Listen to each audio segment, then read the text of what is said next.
Good morning. Yes, you are. Okay. Good morning, everyone. Welcome to the Community Planning and Economic Development Committee meeting. Today is July 16th. The time is 8:02 a.m. I'm just going to go around really quick and let everyone know who is in this meeting.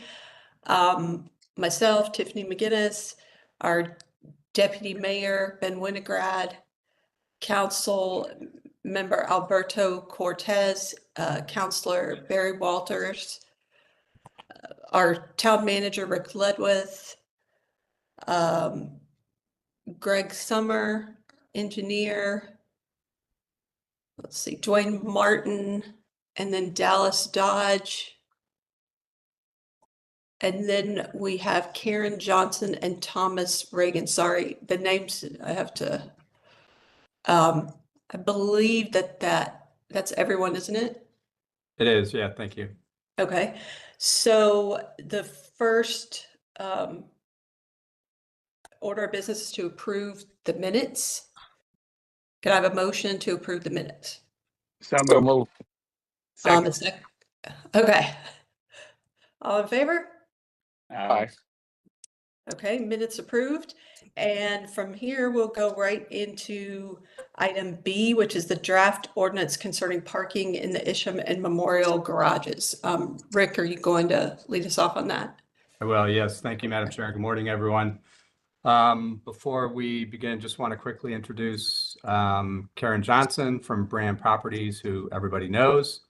And then we have Brand's outside counsel, Tom Regan, who's also here this morning as well. So by way of a little background, as we all know, the town has had a long-standing public-private partnership with Blueback Square, and one that over the years has helped create a vibrant mixed-use district and really a key economic driver for the town. If you go way back to 2004 and 5, as part of that partnership, the town and Blueback Square had early on established a special services district and constructed 2 publicly owned parking garages. We have Memorial and Isham garages that both support the district and surrounding businesses.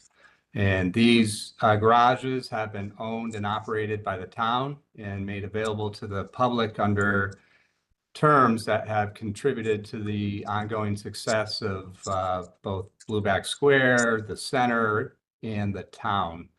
Over the last year or so, probably a little bit longer than that, our team, which included our corporation counsel, deputy corporation counsel, at times our director of public works, have worked very closely with Blueback Square to develop formal language that memorializes this shared commitment and will ensure that these garages will continue to serve the public on equal and really consistent terms as we move into the future.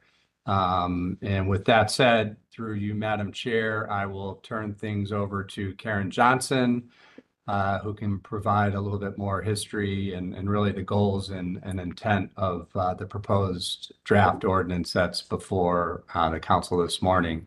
I believe Karen might have a PowerPoint that Gerida can help give Karen access to show to all of us this morning. So thank you. And through you, Madam Chair, Karen Johnson.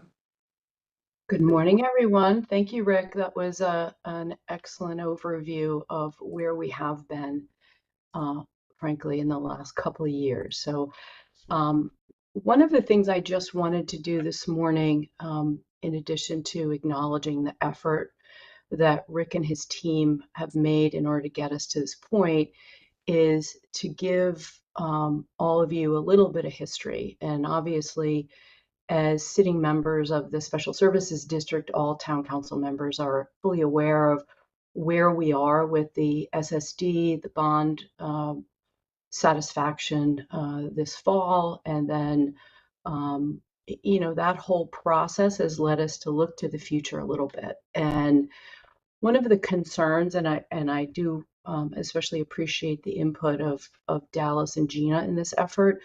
One of Dallas's original questions, and frankly, it's a really good question, is why do we need to do anything when we don't have a perceived problem?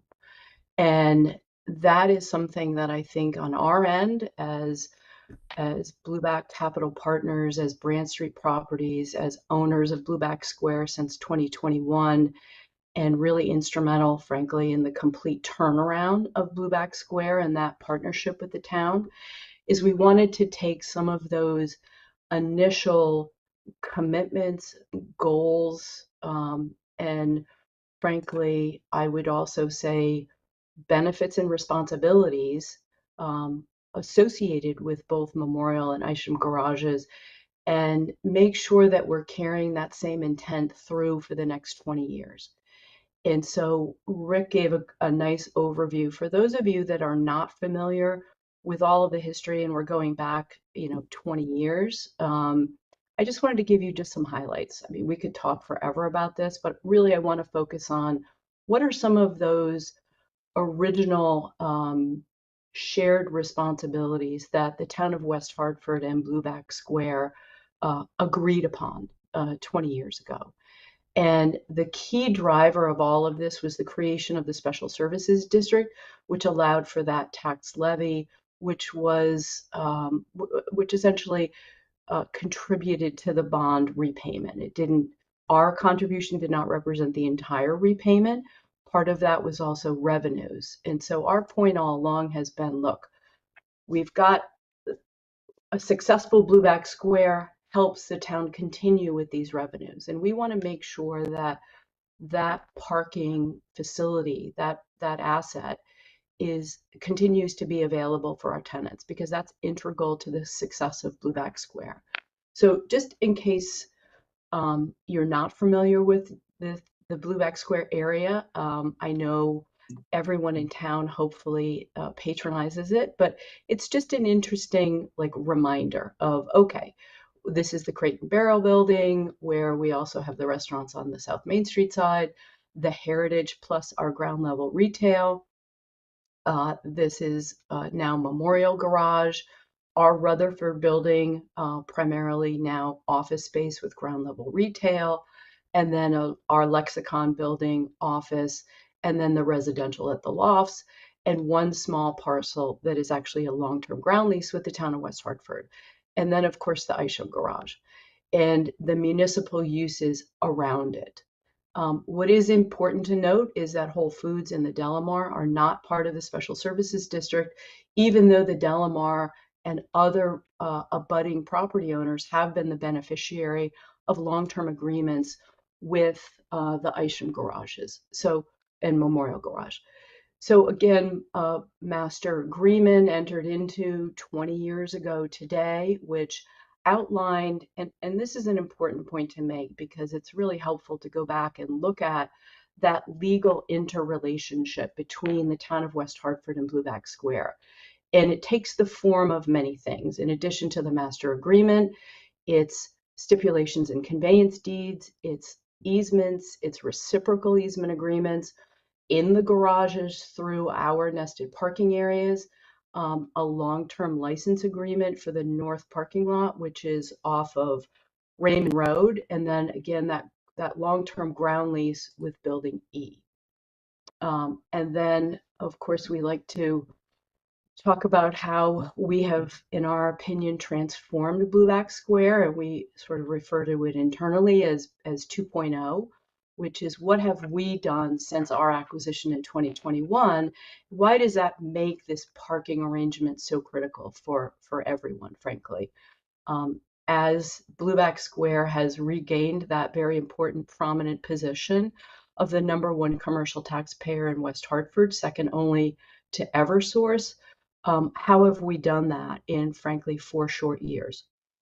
We've completely transformed the office space there. We've added boutique office suites for 3 prominent tenants, Aries, Beasley, and Lockton. Then we've upgraded this original first generation office space for new and existing tenants. We've renovated all 48 of the loft units and added a new fitness facility for the residents. We've had a great working relationship with West Hartford Parking, particularly John Phillips and Brooke Nelson, and come up with a real effective plan that better utilizes existing parking for everyone. And of course, we've added new food and beverage offerings and become a real partner in event planning for Blueback. When we acquired the property, we immediately retained Desmond Associates, which is also a town of West Hartford consultant, because we wanted to relook at some of those assumptions that were made about parking for Blueback Square. Desmond did the original parking analysis when this was permitted. We wanted to make sure that what we were doing out there was consistent with not just the supply, but to better understand the demand and communicate that need more effectively to the town. The good news is that even with some of these agreements since Blueback Square was approved, the adjusted supply is still slightly larger than our demand, which is where we want to be. And so, again, nice graphic in case I know I'm clicking through this very quickly. So if you have any questions, just stop me. I just wanted to give an overview and not take up your entire morning with this. But we've analyzed it literally to the hour and day of the week and time of the year. And this graphic represents that absolute peak period, if you will, of demand. Again, next steps and why we're here this morning. We want to continue with that partnership, as Rick noted, that early public-private partnership had this shared responsibility. And we believe that this ordinance allows us to continue and effectively ratifies what we've all been doing and talking about for the last 20 years.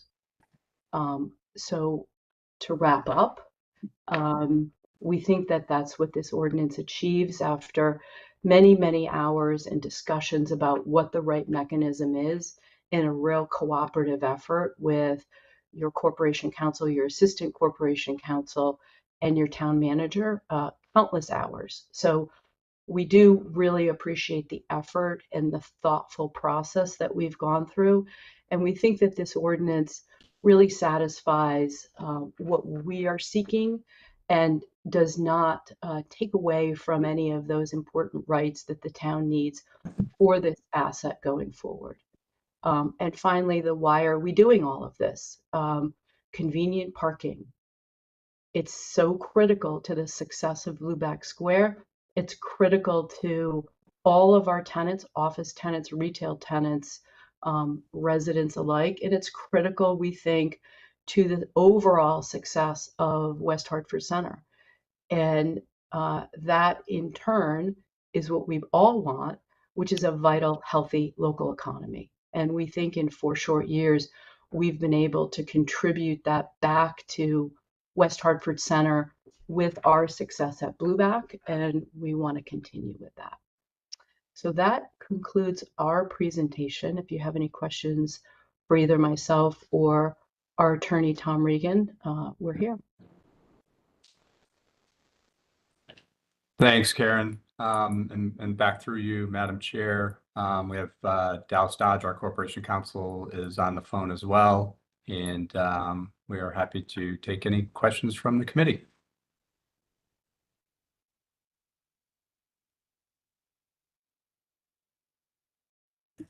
Are there any questions? I can't see everyone. No questions from me. Okay, so do not see anyone with any questions. So in terms of next steps, we would finalize the draft of this ordinance, and we would place it on a future town council agenda to be set for a public hearing within 30 days of that meeting. But certainly can give the committee and the council a little bit more time before we do that. and happy to answer any questions in the interim.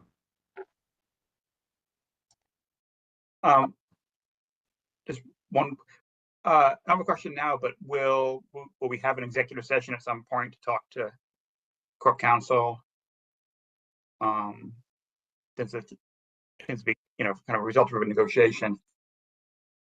We want to, would that be appropriate for that?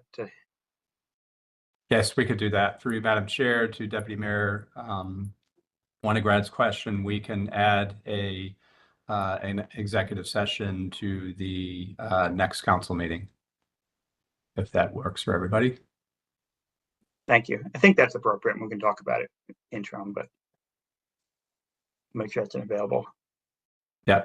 Yeah, and Rick, this is Dallas. I'm happy to do a discussion of this in a privileged executive session. My office would need to prepare a legal memo in order to enter an executive session for that purpose. But also in the interim, I'm more than happy if anybody has any individual questions and would like to have a discussion one-on-one about what the ordinance does and how we arrived here. I would be more than happy to have one-on-one conversations with any members of the committee who would like to discuss this in a more fulsome way. Right. Thank you, Dallas. And thank you, Karen, for the PowerPoint and the presentation. Rick, is there anything else on this to discuss or? Nope, Madam Chair, I think that covers everything. And we're certainly, as Dallas had said, happy to answer any individual questions from committee members in between now and our next meeting where we'll set that executive session. Okay, great. Well, I guess we'll move to item number 3, which is communications. Do we have any communications? No, Madam Chair, no communications this morning, but do want to thank Karen and Tom for joining us this morning. And Thank you all for your we'll talk to time. them both shortly. Thank you. Thank you. Have a great day. Thank you. And next up on the agenda, we have a department update from our Director of Community Development, Mr. Martin, through you, Madam Chair. Thank you, Mr. Ledwith. Dwayne Martin, Director of Community Development. Just going to run through a brief overview of some of the activities, primarily in the engineering division. Actually, I think it's all in the engineering division. We've been so busy with all the construction work. But first, I want to point out an update with regarding staffing in the engineering division. So we had a vacancy of our assistant town engineer position. I'm happy to report that we have filled that. We've promoted Julie Vieira, who has been with the town for about 13 years. She was serving as a civil engineer 3. She has been promoted to our assistant town engineer position. So very happy for her and for the division, the department, and the town. Moving forward into some of the activity of the engineering division, obviously you're very well aware of the center project that's going on, but I wanted to touch on something real quick. I'm going to share my screen very quickly just to help.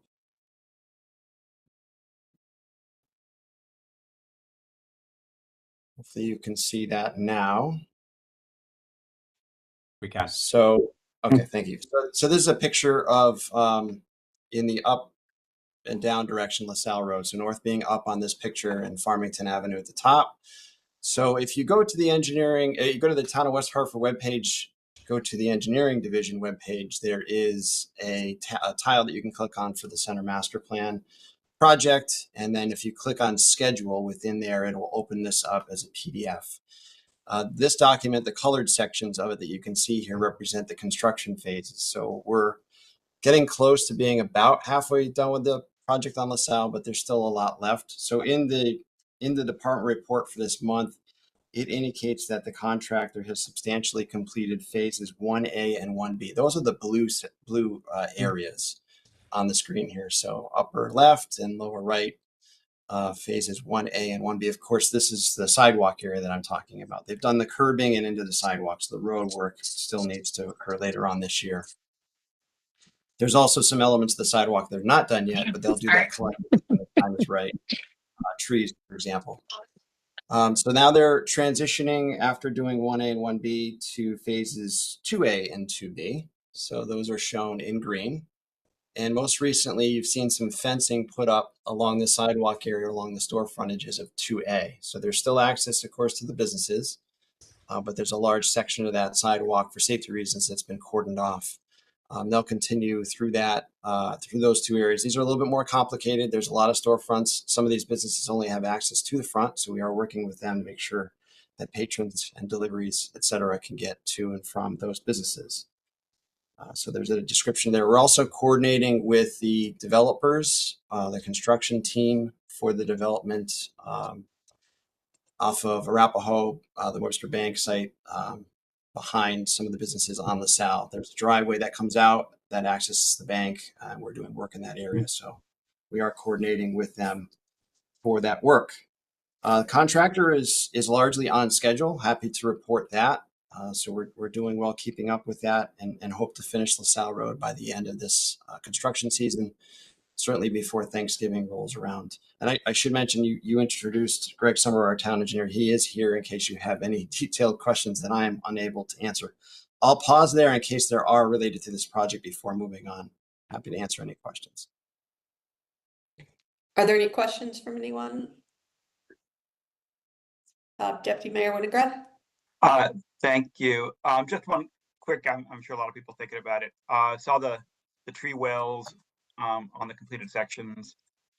Look great when we get trees. Is that something that can be done sort of during the process, or are we waiting till the whole thing's done? It's basically the question.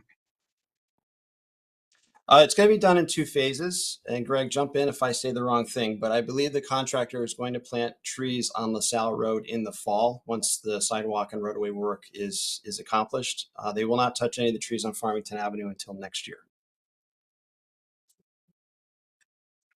Okay, great. So basically, we're going to wait till the paving is done for the entire street before we start putting the trees in.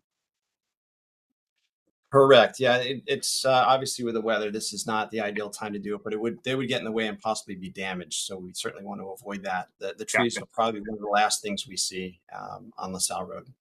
All right. Completed. Great, thank you. Are there any other questions?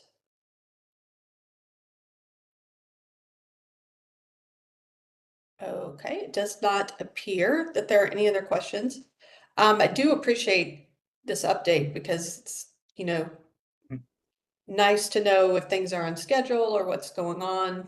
A lot of times if we go shopping in businesses and the store owners know us, they'll ask us questions. So that's good. Thank you very much for giving us that update, and hopefully the weather continues to somewhat cooperate. Maybe it could be a little cooler for the people working there. Yes, absolutely. All right, let me continue on. I have a few more projects to touch on.